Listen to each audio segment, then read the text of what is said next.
Aí o mais escroto dos ministros do Bolsonaro. Algumas pessoas se referem a esse escroto, o tal do Ernesto Araújo, como membro da ala ideológica do governo.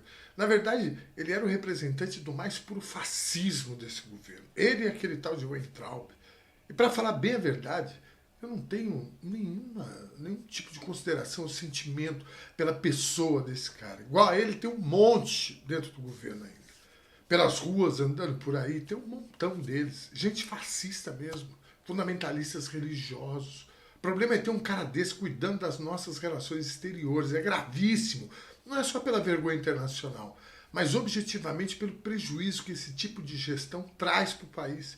Que não é deles. O Brasil é nosso. O Brasil é de todos os brasileiros e brasileiras. E fundamentalmente dos brasileirinhos e das brasileirinhas que vêm por aí. Meus filhos, teus netos. O prejuízo é enorme. A insanidade da gestão desse cara foi tanta que 300 diplomatas fizeram um documento pedindo a saída dele. Esse cara ficou 10 meses sem falar com o nosso maior parceiro comercial, que são os chineses. Por um delírio dessa turma que se diz ideológica, que está dentro do governo, que junto com os filhos do Bolsonaro, forma aquela turma da quinta série, sabe?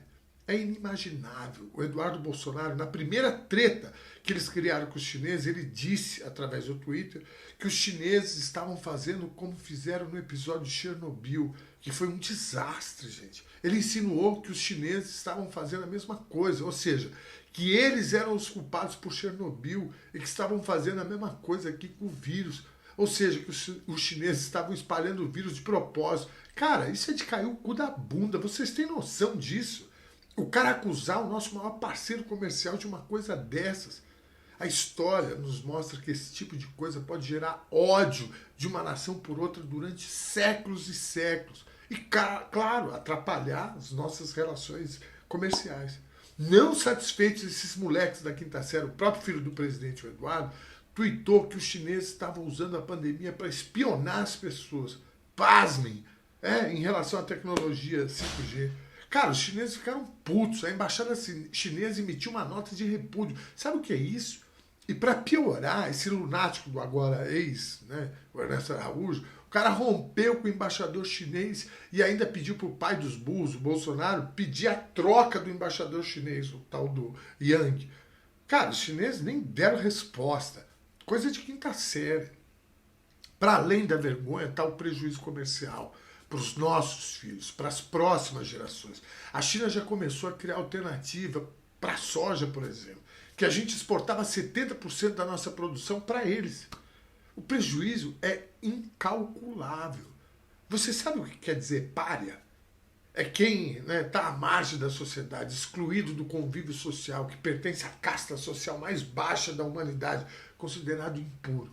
Pois então, esse mentecapto diz publicamente que se a nossa política externa atual, ou seja, a gestão dele, nos transformasse em uma sociedade pária do mundo, que a gente fosse então párias do mundo. Que isso? Transformar o nosso país em pária do mundo é inaceitável, gente.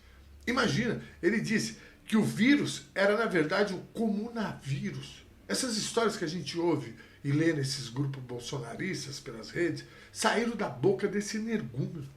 Ele atacou as medidas de contenção do vírus. A tese dele era que o comunismo tinha encontrado na pandemia um tesouro de opressão do povo. Palavras dele. E se vocês notarem, nos bolsonaristas mais doentes que a gente encontra por aí, estão exatamente esses termos. Essa lógica do vírus chinês, da ameaça comunista. Pelo amor, gente. Muitas, mas muitas dessas mortes foram causadas por irresponsabilidade desse cara. Tratamento precoce, não use máscara, lockdown é coisa de comunista. Delírio total, gente. Vocês lembram quando o Bolsonaro mandou a imprensa enfiar o leite condensado no Prams? Pois é, ele era um dos caras que estava ao lado do Bolsonaro naquele restaurante e caiu na gargalhada. Pior, puxou o couro. Mito, mito. O fato é que o Bolsonaro perdeu um dos seus grandes soldados, um dos mais psicóticos e delirantes soldados. E como bom soldado, caiu atirando nos seus algozes. Ele mostrou a troca das mensagens entre ele e a senadora Cátia Abreu, querendo colocar uma narrativa que esses psicopatas adoram, de que ele caiu porque ele cedeu ao lobby, ele não cedeu ao lobby dos senadores. Mas na verdade, velho, fato é, você sim, um pária, vai estar